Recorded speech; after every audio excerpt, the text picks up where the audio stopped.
Desanas on the 5th of September 1979.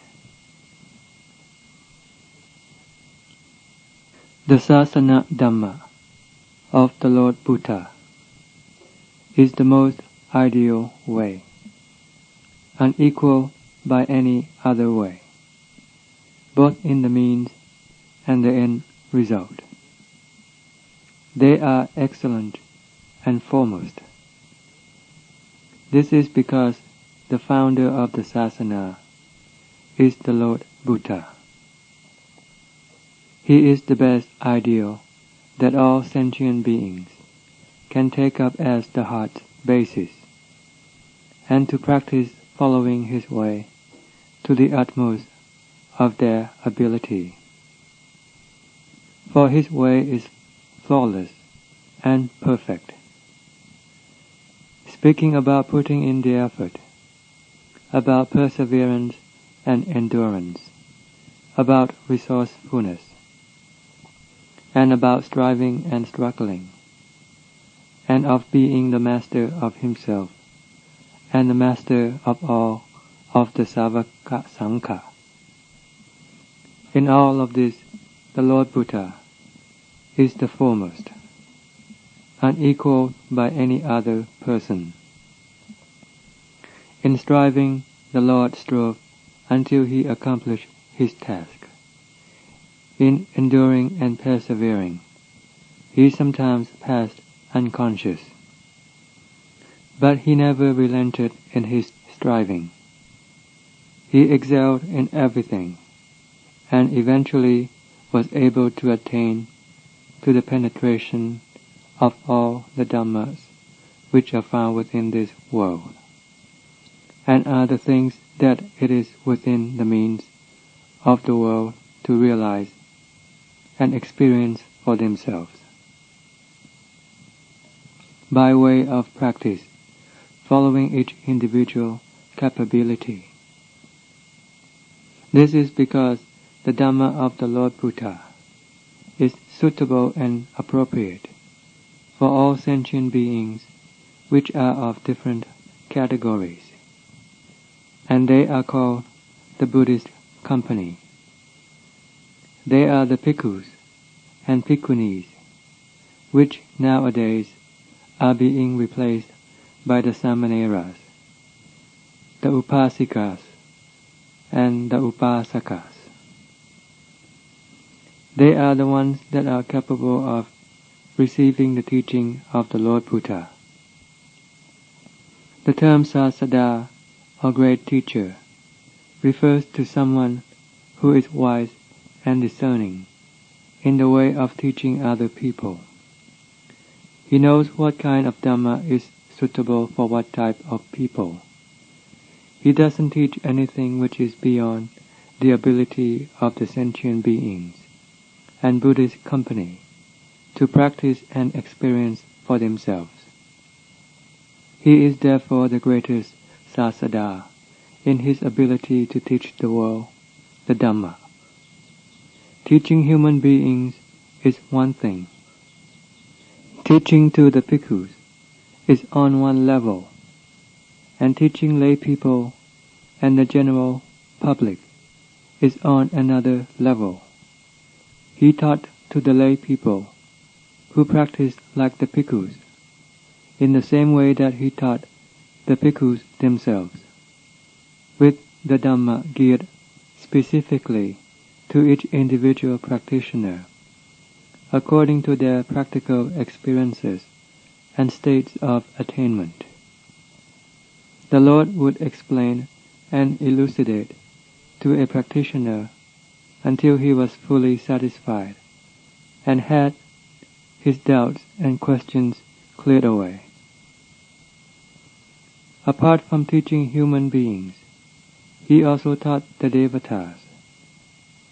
Has anyone seen the Devatas? Or is it a matter of taking in the knowledge and insight of the great teacher to suit one's views and understanding that is full of the excrement of the Kilesas tanha and asava, which are the blinding influences, so that they conform to what we want to believe in. There are internal and external Dhammas, coarse and subtle Dhammas. The things that the Lord Buddha taught concerning the Dhamma range from coarse to very subtle. There are coarse material substances or forms, and very subtle ones as well, like the celestial beings, for instance, that we have always heard and read about from the texts. The three divisions of the Pali Canon, the Suttas, the Vinaya, and the Abhidhamma, are equally truthful. There isn't a single chapter or verse in the Iddhipada that is faked or counterfeit Dhamma, because what has been taught was not faked. Thus it cannot be said that the sasada of one aspect is truthful, while the sasada of another aspect is faked. This is not possible. This is because in teaching to the world, no sasada teaches the faked and the truthful Dhamma together. For this is the principle of Dhamma. If we are going to have any conviction, we should have conviction in the Lord Buddha. When the Lord Buddha taught to the Devatas, he taught them the Dhamma suitable to their state of mind and their state of being. This was similar to the way that he taught the human beings, because Dhamma is a common property. Whether it is the citta of a Brahma, or a Devata, or a human being, they all have varying degrees of subtlety and coarseness similarly, because the citta is Nama Dhamma, that can take up various forms. But some forms do not have complete and perfect faculties, like the animals, for instance. They are not capable of understanding the moral principle of what is good and what is evil. The Lord Buddha therefore did not teach to the animals, who could not perceive what is good or bad, and what is right or wrong, or what is heaven or hell, or what are the Kilesas, tanha and asava, for they are ignorant of these things. Although every day of their life they have been committing these kinds of deeds, they do them without knowing themselves what it is that they are doing. But with human beings, we are capable of knowing these things. We are capable of learning the various aspects of Dhamma, like we are capable of learning and studying from the Iddhipada. Although not everyone is capable of doing this, there are some who can practice and learn the Dhamma. Therefore, the content of the three divisions of the Iddhipada is the complete and perfect Dhamma, presented by the Lord Buddha. All the things that were written in the Suttas, the Vinaya, or the Abhidhamma, are all the truth. But essentially, it is the citta that is the one who will receive all the things expounded by the Lord Buddha and experience them. Some cittas can perceive things through their eyes and ears, but are not capable of perceiving those things that must be perceived exclusively by the heart. And the hearts that can perceive and experience things that are experienced exclusively by the heart are numerous as well. And this is the way that the teaching of the Lord Buddha has to be classified for each specific state of mind. It is therefore a perfect ideal for the world to follow, be it in any aspect of the teaching. For instance, the application of one's energy and diligent effort, one's striving, one's endurance, and one's perseverance, and of being austere and thrifty-minded, of being heedful, of not going out of the way to mess around, of having discipline, and of having Dhamma as the control of the heart, so that it can establish a basis of itself. Then the heart can be grounded with Dhamma. Concerning these things, whether one is a lay person or a bhikkhu, one can take up this and observe and apply it in one's practice, and can come up with benefits and results. For this Dhamma is a common property that is applicable to everyone. For the bhikkhu, the application of one's diligent effort is in one's striving and exertion in the practice for the uprooting of the various kinds of Kilesas, tanha and asava, by depending on one's endurance and perseverance. One must concentrate one's sati and panya into digging and searching out the Kilesas, which are so deeply embedded within the heart, so that they can be totally destroyed and eliminated from the heart. The objective of this work can be accomplished with one's sati and panya, that is turning incessantly, together with one's application of one's diligent effort. As for the lay person, he can use this to apply in his daily work. It will also make his heart become calm and peaceful, and be established with a basis and standards. One will not be one who just drifts around having no basis, but just going messing around.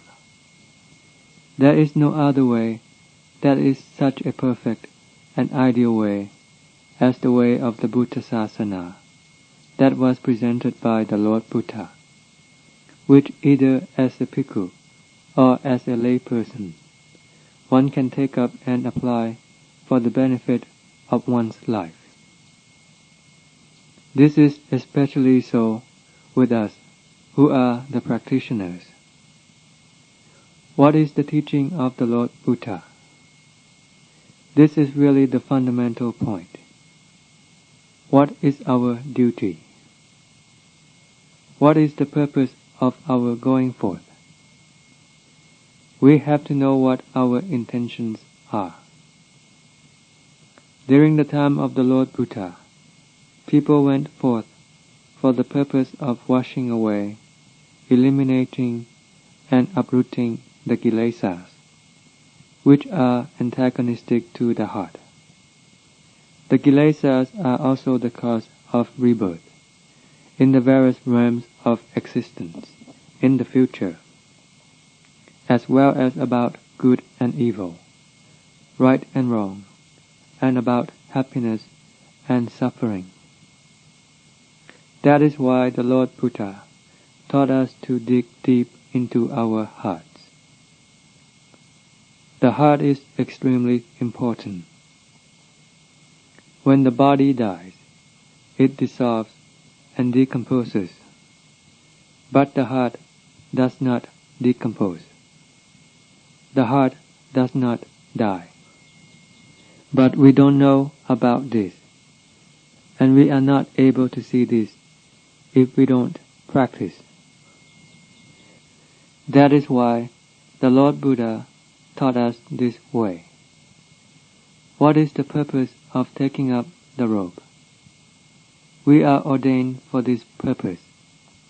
As we have said earlier, what is the duty and work of a samana, or the one who has gone forth?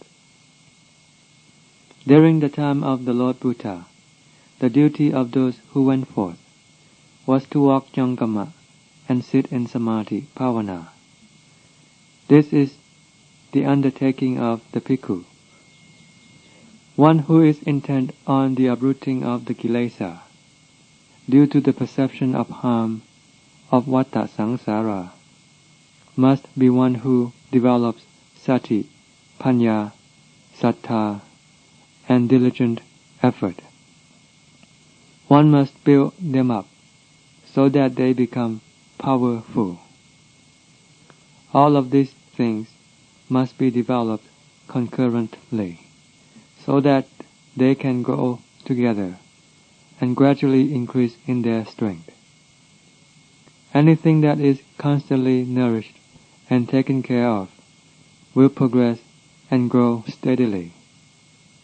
So how can our citta not develop and grow if we are constantly nourishing it and taking care of it, following the way of Dhamma? This citta must and will develop and excel. The cittas of the Lord Buddha and the Savakas also used to be immersed in the Kilesas for a long time, like all of our cittas. The Kilesas and our Kilesa were of the same type. How did they manage to get rid of their Kilesas and attain to deliverance, and become the sarana, or refuge, for the world up to the present?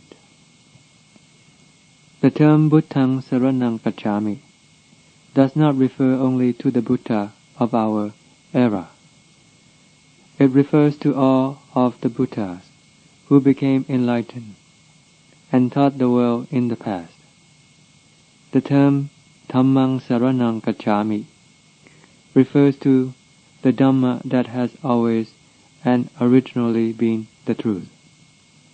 All of the Buddhas who had attained enlightenment and come across Dhamma came across a Dhamma that has always existed as the truth in this world. Dhamma is the principle of nature and has always existed in this world since time immemorial. The term Saṅghāṃ Saraṇaṃ Gacchāmi, we take refuge in the Sangha, refers not only to the Sangha of the Lord Buddha of our present era, but refers to all of the disciples of all of the Buddhas. All of them arose from the maya of filth and excrement of the Kilesas, tanha, and asava. How did they manage to cleanse themselves of these things and become capable of being a noble or supreme one, and become the sarana, or refuge, for all sentient beings to take up? This was due to their diligent effort. There are 4 fundamental points that the Lord exhorted us about. The first is chanda, which is satisfaction, being happy with one's duty and work of uprooting the Kilesas. This is the duty of the bhikkhu, and this is the proper attitude of the bhikkhu. Viriya is constant exertion. Whether it is the inner or the external work, there must always be diligent effort and intention. Citta is to have close attention, being close and attentive to one's heart. This is one's duty and one's undertaking. If we have interest for our work and our pursuit. Then it will flow fluently and never go off the mark. Vimamsa is extremely important, for this is panya. One must be thorough and circumspect in one's work, both the internal and the external work, especially in the practice of bhavana. When one is using one's panya, one must use it to the fullest of one's ability and capacity. One must also be constantly nourishing one's panya. One must be inclined to think and reflect about the various things, both the inner and the outer things. And one must turn them all into the Dhamma of anicca, dukkha, and anatta. One must see them in this light. This is for the purpose of uprooting one's upadana, one's attachment and clinging, which are the Kilesas, which are deeply embedded within the heart. One must get rid of them so that the heart can become free. These four Dhammas are therefore extremely vital. All of you practitioners must not be heedless. You must always be vigilant and careful. Please don't ever think that the Kilesas and ourselves will ever be good friends. They are like fire. Do you think that we can ever get intimate with fire? When you come into contact with fire, do you think that it is hot or not? And whenever we come into contact with fire, and it is so hot, then we know that this fire and us can never be intimate or get along together. It is the same way with the Kilesas. Be it any kind of the Kilesas, they are all like fire. If we really investigate to see the truth of the Kilesas, then we must see them like fire. That is why the Lord called them Rakakina, Dosakina, and Mohakina. If they are not harmful, why would the Lord call them fire? The Lord Buddha never spoke falsehood or stretched anybody's imagination. The Lord spoke in accordance with the truth. The problem is that we never think in the way of truth, but constantly go against the way of Dhamma, and are at the same time antagonistic or opposing to Dhamma. This is the Kilesas that are opposing the Dhamma without ourselves having any knowledge of it, or having any intention on our part. But whether we have any intention or not, it is still the Kilesas. It is similar to fire. Whether we have any intention of coming into contact with it or not, once we have come into contact with it, it will always be very hot. That is why we have to be very careful and cautious. We must not expose ourselves to the Kilesas, any of them, for they are our enemy, and they are like fire. Wherever we are, whether we are standing, sitting, walking, or lying down, we must always be exerting ourselves and always be establishing our mindfulness, for this is our duty. We have now put our lives into Buddhaṃ, Dhammaṃ, Sanghaṃ Saranang Gacchāmi. Ultimately, we have put our lives up for the sake of deliverance from all forms of dukkha. This is our undertaking. Everything else is well taken care of for us. We are very well provided with the requisites of living by the lay devotees, who would like to make some merit out of their faith and conviction, and their appreciation for what we are doing. We are not lacking in any of these requisites. What is lacking is in ourselves, whom we are now preparing to go into battle, to contend with the Kilesas, Tanha and Asava, for the sake of virtue and victory, for the sake of conquering the Kilesas, after which we can go out and teach this to the world. This is really the crux of the matter. If one cannot teach oneself, how can one teach the world? When one is lacking or inadequate in something, and when one teaches people, one's teaching will also be lacking and inadequate. When one is complete and perfect, then one's teaching to the world will also be complete and perfect. This is because one teaches out of one's practical experience, one's true knowledge and insight. This is when one has attained to complete knowledge and Dhamma. Then every aspect of one's teaching will be full of Dhamma and truth. On the part of the listeners, it will instill thinking and reflection, and the arising of profit. Then this will be Dhamma. Dhamma has never done the slightest damage to the world. It is only the Kilesas that do damage to the world and ourselves.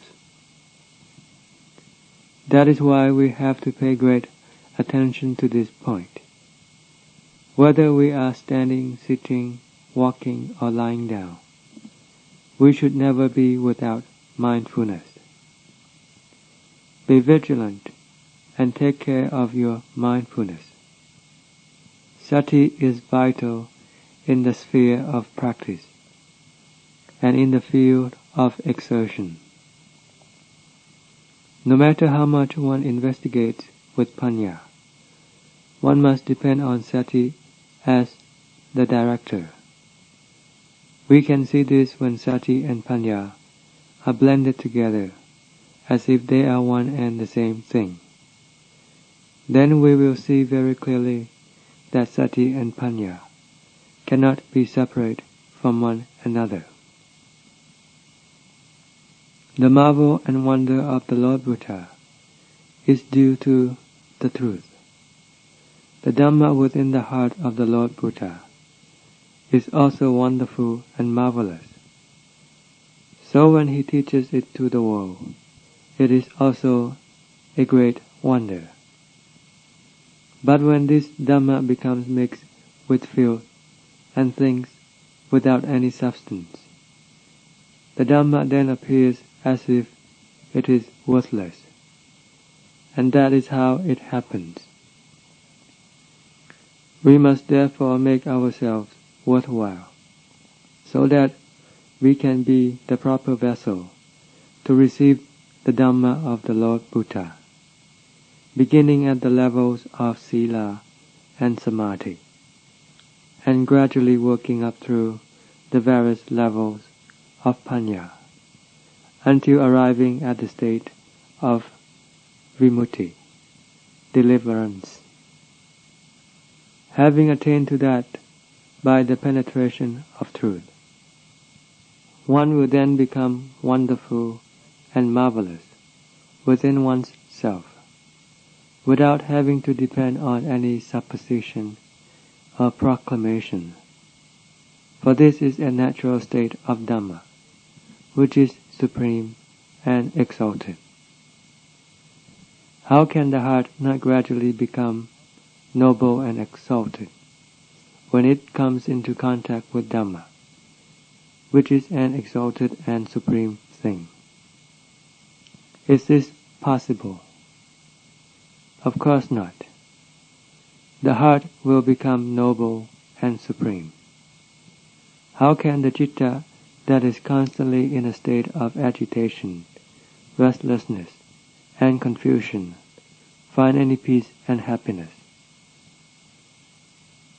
The reason why the citta cannot attain to calm is because of the Kilesas that influence and disturb it all the time.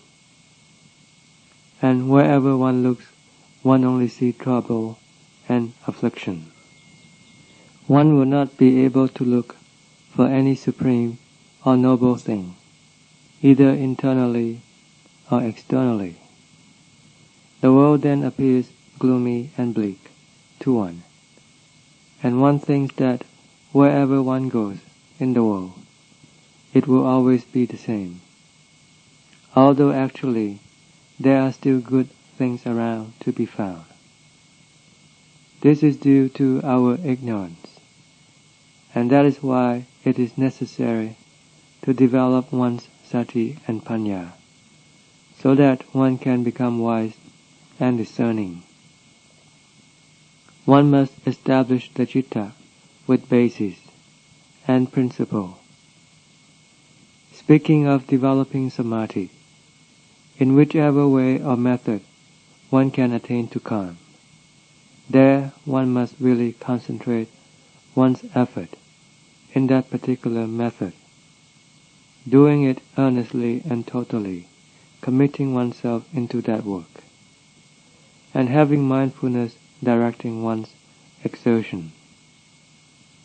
The Dhamma of the Lord Buddha is real, and the Lord himself really exerted himself. Why are we fooling around? Is this the way to follow the Lord Buddha? The Lord Buddha really exerted himself and practiced, and really attained to the truth. But when we are fooling around in our practice, then our realization will be a foolish one. How can we get to know the truth? All that we will get to know are the fake things that constantly deceive us. But when we practice, then we must come across the true result. Samadhi cannot be beyond the ability of the citta. The citta is agitated because of the Kilesas infiltrating, inciting, and disturbing it, mastering and controlling it. It is therefore necessary to concentrate one's sati, panya, sattha, and diligent effort right at that point, by relentlessly and ceaselessly turning around and doing the work. How confused can this citta then get to be? Sati must coerce the citta to remain in the same place, keeping it with Dhamma, and with the work that one is doing at that time. One must totally ignore life and death, and time. One must be totally concerned in setting up one's awareness. One must not allow the world to appear in the awareness. All that must appear is just the Dhamma. Let there only be the awareness and Dhamma that are in contact with each other. For instance, if we are doing any parigama object, or focusing our attention at the breath, then let this be the only thing that is appearing within the awareness. Don't let the citta push out to think about the various things, thus bringing up confusion and agitation, because that is the way it will happen when the citta becomes absent-minded. The reason why the citta does not attain to calm is because of its absent-mindedness. It goes outside without ourselves being aware of it. If we just set up this understanding that at this moment the world does not exist, although it actually does exist, for this body, the element aggregate, still exists, for it is part of the world. At this moment, we do not let our thoughts about the world enter into the citta. Let there only be the citta and the Dhamma that are interacting with one another. Then how can the citta go elsewhere? It will definitely attain to calm. I have done this before, so I am not speaking without any substance, or just trying to show off. I have done the work in the world to the utmost of my ability of sati and panya.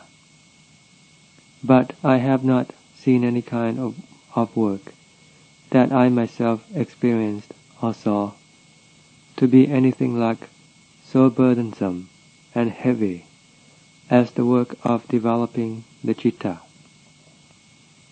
From the beginning stage, when one tries to establish some calm and tranquility, the citta is extremely restless, worse than monkeys and gibbons, for it is constantly in a state of agitation, disturbance, and turbulence. Such is the way of the Kilesas when they have control over the heart. But now we are going to take Dhamma into the heart, so that it can take over the perception, and so that the Dhamma can become the master of the citta. Let the Dhamma be permeated within the citta, in place of the Kilesas. So we have to put in all of our effort. Sometimes we have to even put our lives at stake. If we are going to die, then let it happen. Once we are born, wherever we go, we are destined to die anyway. Every sentient being has to die.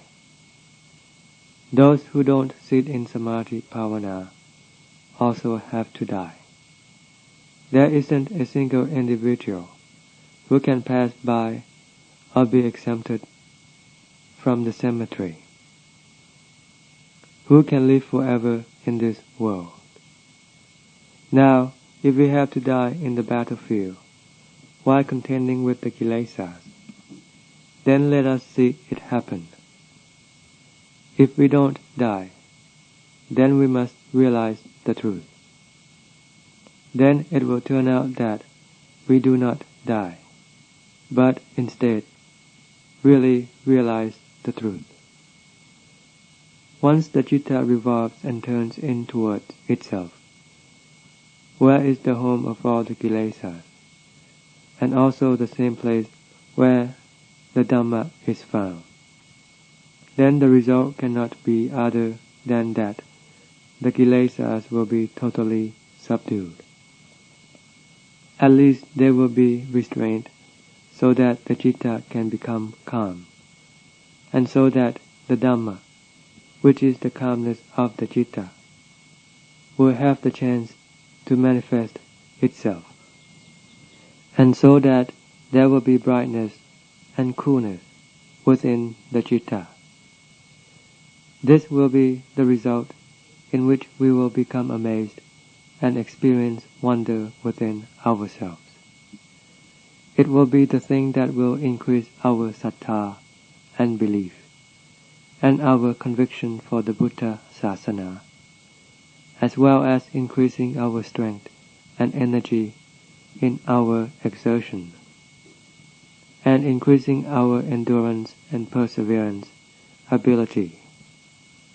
These things will now become consolidated and strengthened, so that we can really contend and cope with the Kilesas, and steadily conquer them as we progress along, without any doubt. This is the way it will be like when we really exert ourselves. When it is the time to make the citta go into Samadhi, one must totally concentrate on that Samadhi. Don't pay any attention to the way of Panya during such a time. When one wants to calm down or establish calm, one must be solely concentrated on just this effort. Let there be only this state of calm, which we call samatha. Or we can investigate the body by going up and down.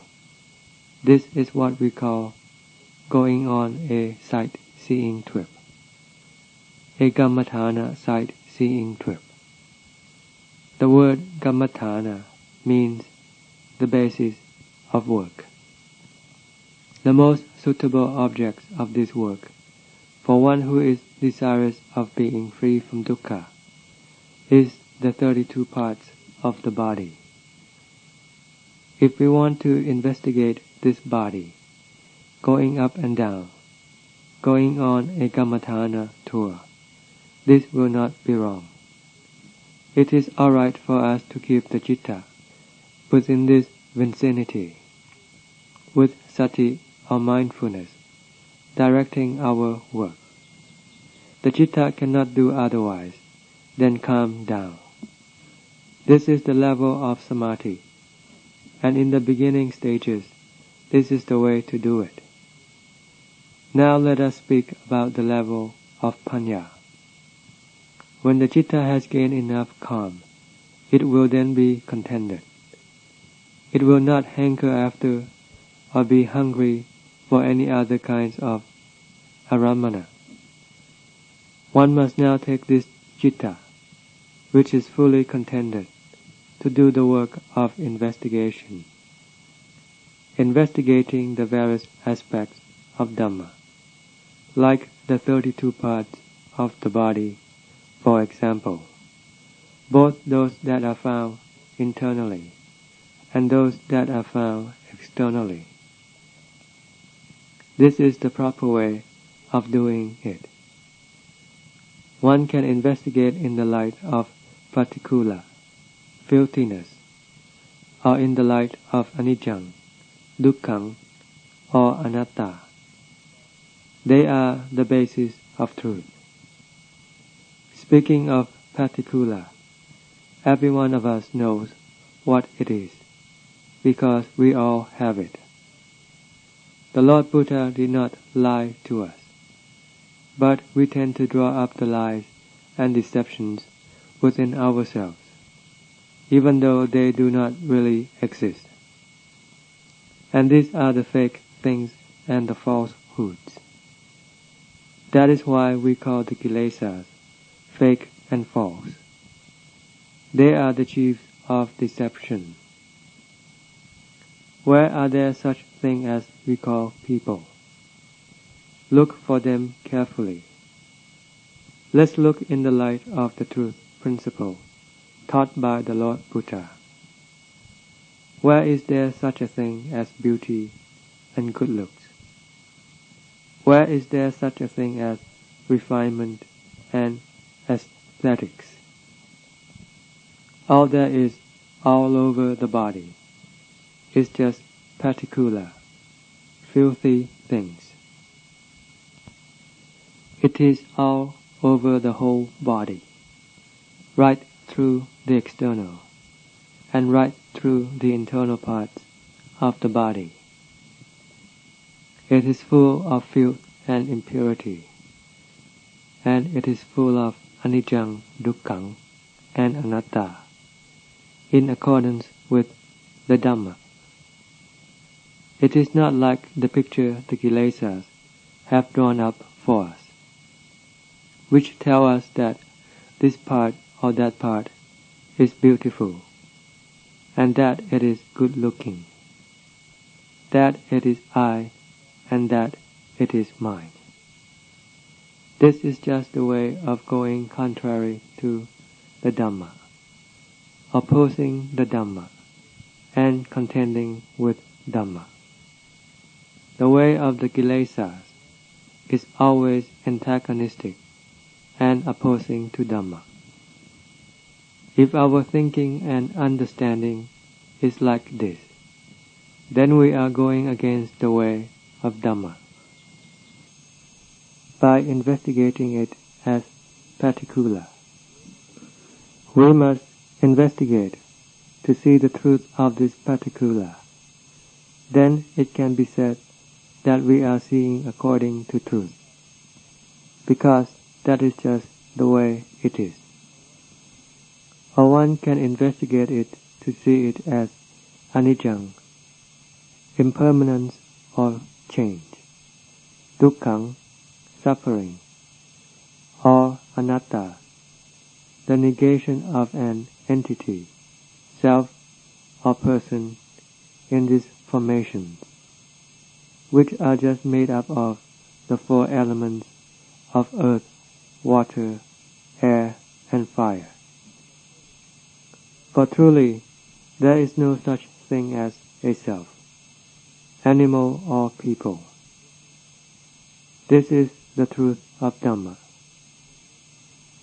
When we investigate to see according to this truth, then the Kilesas will have to disappear from our heart. All of the falsehoods will steadily disappear, and spontaneously will arise the truth, appearing gradually in stages. In the beginning stage, it will be the truth of particular.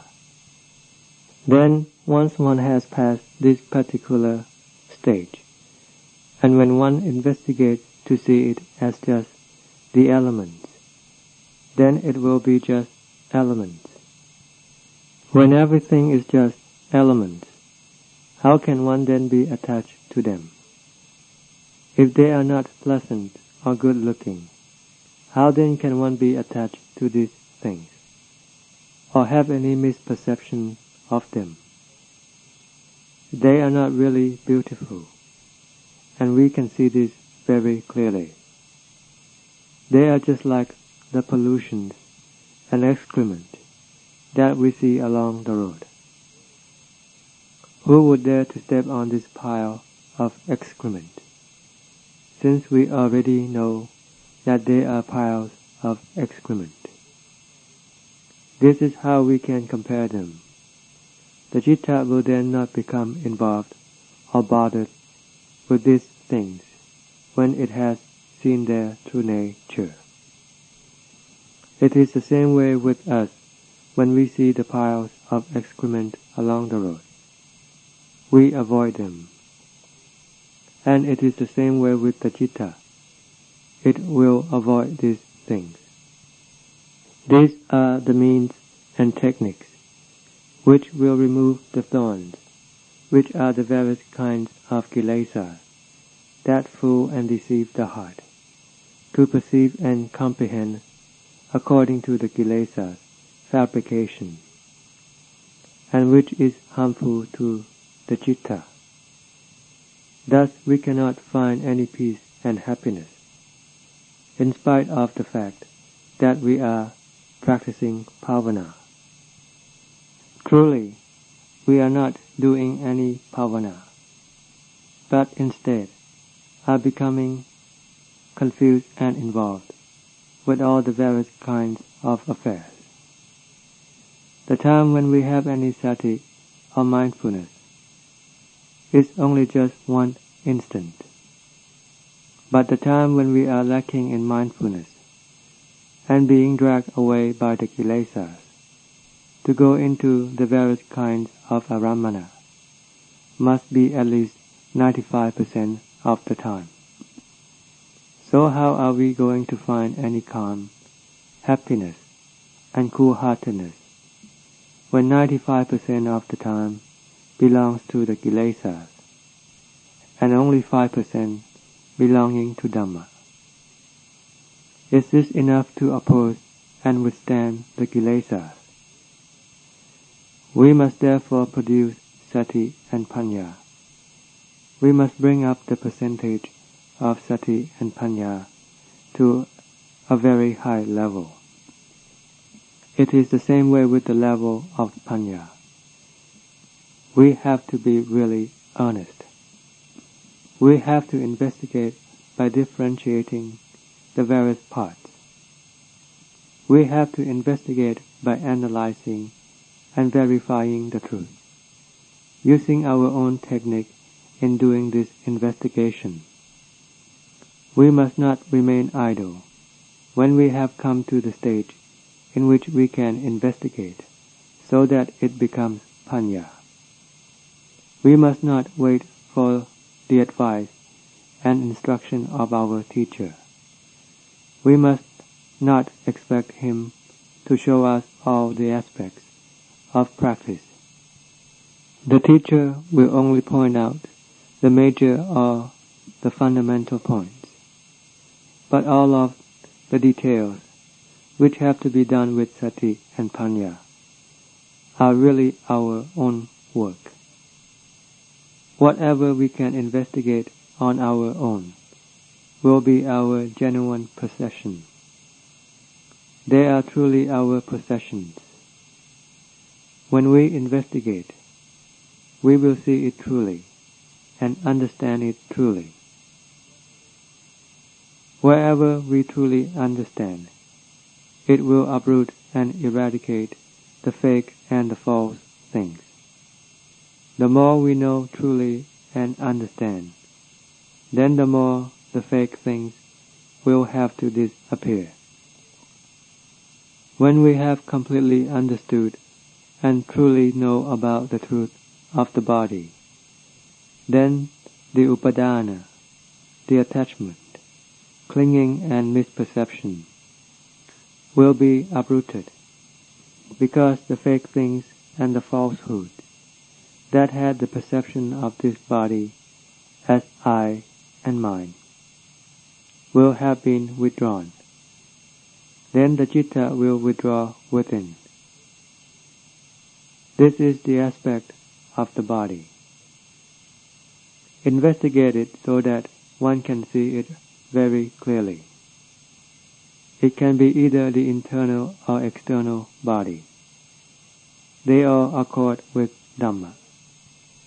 So long as we investigate for the purpose of uprooting, for the purpose of true knowledge and insight, then regardless of whether we investigate internally or externally, it will always be correct, for they are all the magga, the path.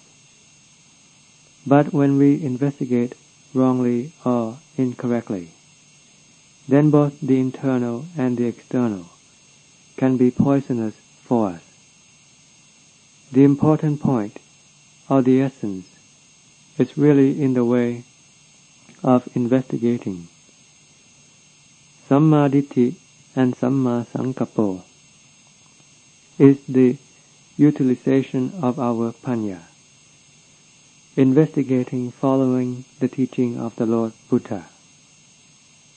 It can be either internally or externally.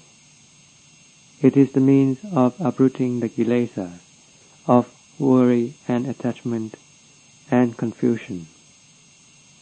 When we are skillful in our investigation of both the internal and the external, this is when we can compare them and have no doubt about them. So, what then can the citta become attached to? The reason why the citta is attached to these things is because it is being deluded. It doesn't understand. Even when one listens to the teaching of the teacher, it will be merely memory. But the citta has not yet learned the truth. That is, the truth has not yet penetrated into the citta. Therefore, in the field of practice, we have to use the truth. We have to practice the citta. Then the result that will appear will be true knowledge and true realization. Once we have attained to true knowledge and realization, then the citta will let go, regardless of what the object may be. Once one has understood truly, one will let go of it. For instance, the body. Once one has realized the truth of this body, that is, one is clearly impressed by the truth of elements, or the truth of particular, or the truth of anicca, dukkha, or anatta. One will be really impressed with this truth. One will be equally impressed with all of these truths, without there being any contradictions. The citta will definitely withdraw from the attachment of the body, and this can be clearly seen without having to go and ask anybody about it. We will know all about the harm of our attachment, and we will know how oppressive and burdensome this attachment has been for us. We will know that it has always been oppressive to the heart. When Panya has investigated until seeing truly and knowing truly the truth of the body, the element aggregate, the truth of anicca, dukkha, and anatta, of all the parts of the body, and clearly realized and penetrated this truth, how then will the citta not withdraw from these things? It will definitely withdraw itself from them. Ceased or vanished is the upadana, or attachment. This is accomplished by the truth of Panya, which has investigated until really seeing the truth. It will then withdraw itself, and this is the end of the attachment. One is now liberated from one stage. Vedana, Sanya, Sankhara, and Vijnana. These are the four Nama Khandha. They are the four groups, or aggregates. The group of Vedana consists of Sukha, Dukkha, and Upekkha Vedana, which are found both within the body and the citta. Sanya is memory, recognition, or perception. Sankhara is thinking or concocting about the various things and affairs, both of the past and of the future, as well as of the present. This is Sankhara. Vijnana is that which receives the information or acknowledges the sense data, like when the sight comes into contact with the eyes, and the sound comes into contact with the ears. And when these things disappear, then the acknowledgement also disappears. This is called vijnana. They are merely conditions. There is no self, substance, or essence in them. Vedana is merely Vedana. Sukha is just Sukha. Dukkha is just Dukkha. And neutral feeling is just neutral feeling. There is really no essence in them. They are one form of truth. When one has investigated to this point, how can the heart not be true?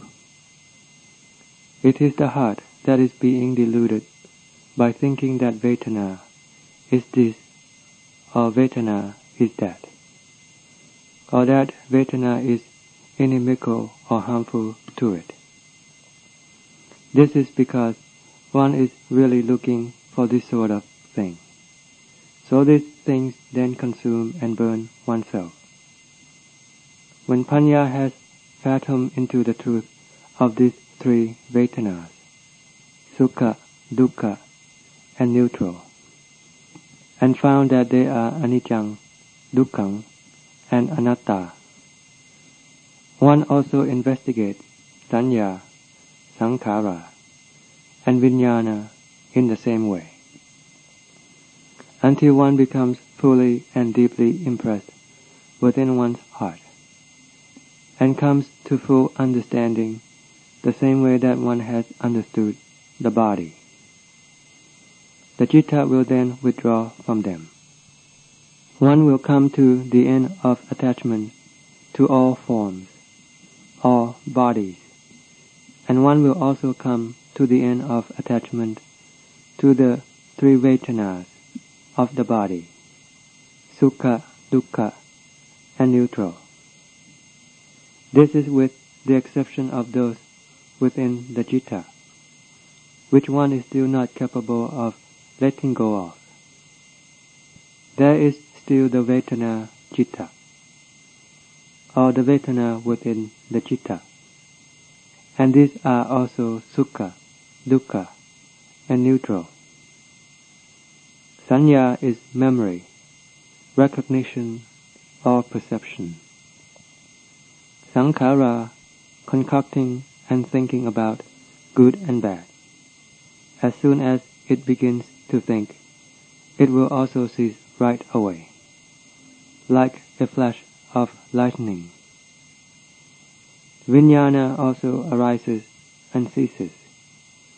It arises just so that it can cease.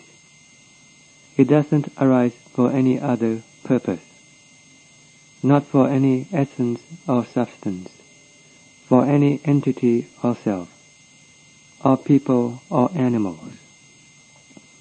It just arises and ceases, arises and ceases. What essence is there in them? When one has investigated until one becomes truly impressed with the truth of all these things, the citta will withdraw from them. One will withdraw from the five khandhas of Rupa, Vedana, Sanya, Sankhara, and Vijnana. One will not be attached to them. They appear within the citta, but they are merely the conditions of the citta, and the citta is the citta. Although they might coexist, they are not one and the same thing, like men and women, who are intermingled together. One can differentiate or tell the men apart from the women. One will know positively that those are Rupa, Vedana, Sanya, Sankhara, and Vijnana, and that this is the citta. This is the way of realization, or knowing in the field of practice. But one must investigate in the manner that has been discussed here. When one has let go of these things, then there will not be any attachment for them. This appeared is the path or access of the Kilesas. The Kilesas that are the chief culprit, that are so deeply embedded within the citta. There is now no way for the Kilesas to come out of the citta, for they now cannot come out through the path of Vedana, Sanya, Sankhara, or Vijnana. Neither can they go out through the path of sight, sound, smell, taste, or touch, for they now have been eliminated by Panya. Panya now cuts the bridge that connects these things, gradually moving inwards until arriving at ourselves, which are the five khandhas. One keeps on steadily cutting off the access and moving slowly inward, closer and closer with the means of Panya. in the manner that we discuss here, until we can see it very clearly and distinctively, that within the citta there is just the citta and the Kilesas. The Kilesas are no longer found within Rupa, Vedana, Sanya, Sankhara, or Vijnana, although they were there before. They used to hide within this Khandha, claiming them as I and mine. When Sati and Panya have finally rounded up the Kilesas and chased them into this point, right into the citta, once they have converged into the citta, then the investigation of the citta must now be the duty of Sati and Panya. One now no longer has any worry or concern for Rupa, Vedana, Sanya, Sankhara, or Vijnana, but one must depend on the arising and ceasing of Sankhara, the thinking process, as the means, or the access that will lead one to the real and genuine Kilesa. This is Avijja. It arises and ceases, and this we can see very distinctively. Now there is only this outstanding awareness, or knowingness, that stands out so distinctively apart, without being mixed with the khandhas, or any of their conditions. We will get to see this very clearly. This is the time when we will really get to know the citta. And although avijja exists within the citta, we don't know that it is avijja. This is because avijja is very subtle, sharp, and clever. Once he has arrived at this stage, the one who cultivates the citta will not be able to know that this stage is the kilesa, that this is avijja, if he doesn't have a teacher that has gone beyond this stage and who can advise him on this aspect. One will see it as a solid bar of gold, although truly it is a fake bar of gold. For this reason, one now becomes dependent on this citta, which has now converged to one point, according to its nature, because it is bright, clear, outstanding, magnificent, spectacular, and marvelous, and it induces endearment and attachment for itself. This is what happens when one has let go of everything. One now becomes attached to the citta. One now clings to the citta, and this is the upadana within the citta. One now has the understanding that there is just the citta all alone by itself, without realizing that there is a tiger lurking inside it. This tiger is avijja. Even the level of automatic sati and panya, or mahasati and mahapanya, can still become deceived by the tune of avijja. This is because avijja is the master ruler of the three realms of existence. There isn't a single kind of kilesa that can be more sharp, subtle, and keen than avijja. The external manifestation of avijja in the coarse forms of the kilesas are lopa, dosa, and moha, greed, hatred, and delusion. Even with these coarser kinds of kilesas, we are deluded in them. If we were not deluded in them, how could we become so greedy, so full of hate, and so deluded. This is because we think that these things are the truth, that they are real, and that they are something worth having. And for this reason, they appear all over the whole world of samsara. If we know according to the truth, then what is the use of being greedy, being hateful, and being deluded? And it is the same way with the citta, that is being deluded by itself. But this is on the most subtle level. It is therefore necessary to use panya, to investigate into this state or this nature, in the same way that we investigated into rupa, vedana, sanya, sankhara, and vijnana. We have to investigate and analyze to see its nature. We have to observe and watch its activity or movement. As long as it is samuti, of even the most subtle level, there is still some form of activity or movement. This activity that reveals the nature of anicca, dukkha, and anatta is always there.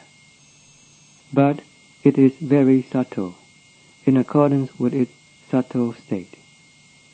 We have to investigate until we come to full and clear understanding, and then it will be destroyed by sati and panya. There will be nothing left behind. All the bravery and boldness, the grandeur and magnificence, the luminosity and brightness, and endearment and attachment will all dissolve away, leaving no residue behind. All that remains is the nature that knows. But this knowingness and the knowingness embraced by Avijja are as different from one another as the sky is from the earth, or as stones from diamonds. This is the result of the work of the practitioner. This is the ultimate or the end result. This is the state of deliverance and the total destruction of all kinds of kilesas, which are the source of us taking birth and suffering, aging, illness, and death, in all the various forms of existences. They are this very nature. Another factor that causes us to be born and die in the various states of existences, to be born in a higher form or a lower form, and to experience sukha and dukkha, depends on our karma vipaka. Avijja is the fundamental cause, and karma vipaka is the secondary cause. The Kilesas are the factors that influence us to make karma, and the Kilesas are Avijja. This is what causes us to perform karma. Once we have performed karma, then we have to experience the result of this karma. This we call karma vipaka. And this is what causes all sentient beings to take birth and then die again and again. We have to probe and analyze, for we are among those that take up birth, and then go through aging, illness, and death, like the Lord Buddha and all of the Savakas. Why do we have to wait for them to reveal this Dhamma and teaching it to us? Why are we not capable of learning it for ourselves? And if we are not going to believe in them, then who else can we believe in? If we are going to believe in ourselves, then we will remain sinking as we are now. When are we going to arise from this heap of dukkha that is influenced by the power of birth, aging, illness, and death? If we are not going to believe in the Lord Buddha, who else can we believe in? We have to believe in him in the way of practice, by doing the investigation. We will get to see clearly the truth of the flow of the citta that is involved with the past and the future, and with all the things that are the source of leading us to take birth and go through aging, illness, and death in the various realms of existence. And even if we have to take birth in the higher forms of existence, this is still existence, and it is still sammuti, and it has dukkha permeated within it. The intensity of it corresponds to the level of the state of birth. This is not something good. We have to cut them off with the power of sati and panya, until they are cut off within the citta, for this is the true source, which is avijja. This is the real and true source. We have to totally cut it off, and then we will see for ourselves whether we will have to die again or not, or whether we are going to take birth again or not. We will know this for ourselves. How did the Lord Buddha get to know it? He got to know it just this way. He realized it by the way of practice, and not by committing it into memory learned from the text. He attained to this wisdom by way of practice. We have to practice until we can see it truly and know it truly. Then they will be totally cut off. Then where else can there be any more birth or form of existence? The principal source of birth has been totally destroyed, and one can see this very clearly with panya. There is nothing more left behind. All that is left and remains is the nature of the citta that is purified. So how then can one take up any more birth? One also knows. How can one cease or disappear? How can one disappear when one knows? Such is the way of the natural principle. How can it be wiped out? This is the truth, and the state of purity is the truth. How can we wipe out the state of purity, which is the citta? This is merely speculation and conjecture on our part. Let's get to the truth. The Lord Buddha taught the truth because he had realized the truth. All of these things are not beyond the ability of our citta. Let us probe and search until we find it. Once we have got to this stage, then the problem of the past will totally disappear.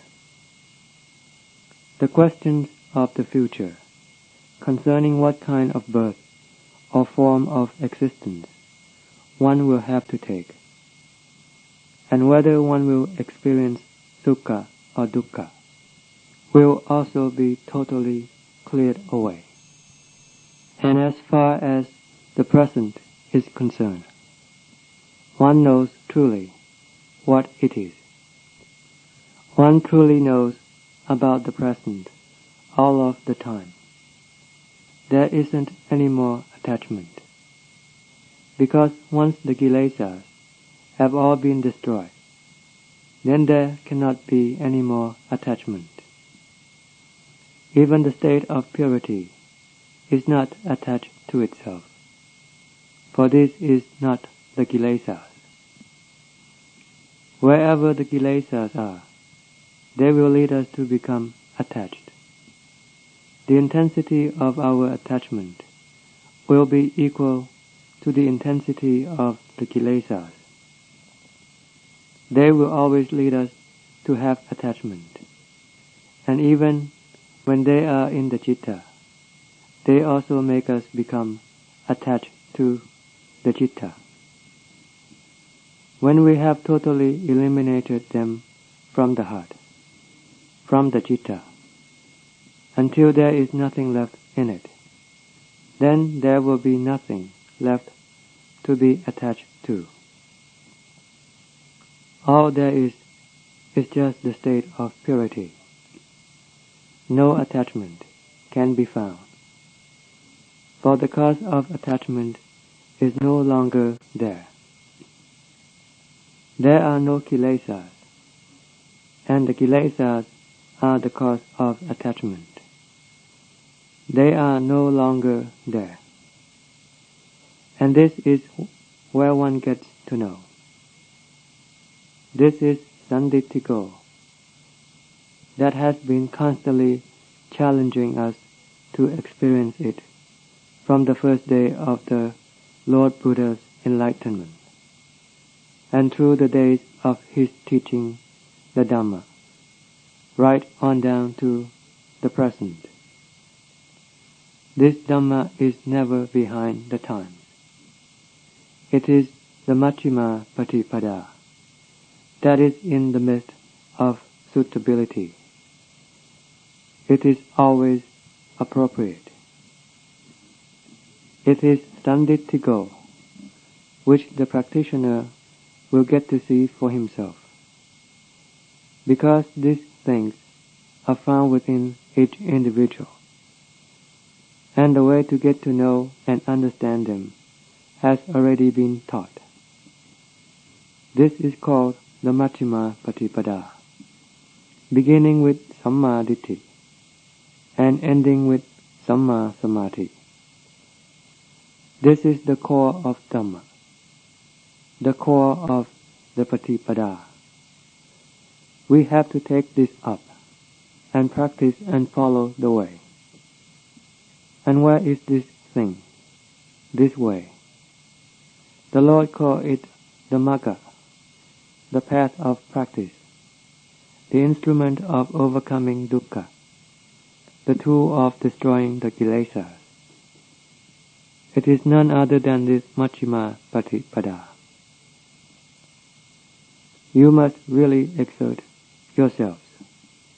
We are the practitioners, and we must not go down to defeat. We must not remain idle, doing nothing, for this place is not a pig's pen. You must really be earnest in your practice. The Lord Buddha was not the chief of the pig feeders or farmers, and the Sasana Dhamma is not the pig's feed. The Lord Buddha really had to go through fire and water to come across this Dhamma, and he taught this Dhamma to the world so that they could attain to true insight and knowledge. We must follow the Dhamma principle of the Lord Buddha, and let's see what the result will be, if it is not what the Lord Buddha told us it would be. It cannot be otherwise. You must really commit yourself in the practice. That is all that you have to do. The Kilesas are sharp and keen. There is nothing else in this world that is sharper and keener than the Kilesas. But when they embrace anyone, they make that person foolish. But the Kilesas themselves are sharp and keen, and very clever and crafty. That is why they are capable of ruling the world. It is the power of the Kilesas that rules over the Vattajaka. Don't think that the ruler of the Vattajaka, the wheel of birth, aging, illness, and death, is anyone else but the Kilesas. If we want to get to see this and understand it clearly, then we have to dig into our hearts in the way that we have discussed here. We will come to know and understand right at this place. When every kind of Kilesa has been eliminated from the heart, then who else can be the ruler? There will not be any more ruler. One will have complete freedom. Therefore, please be intent and determined, and really put up your effort in your practice. End of Desana.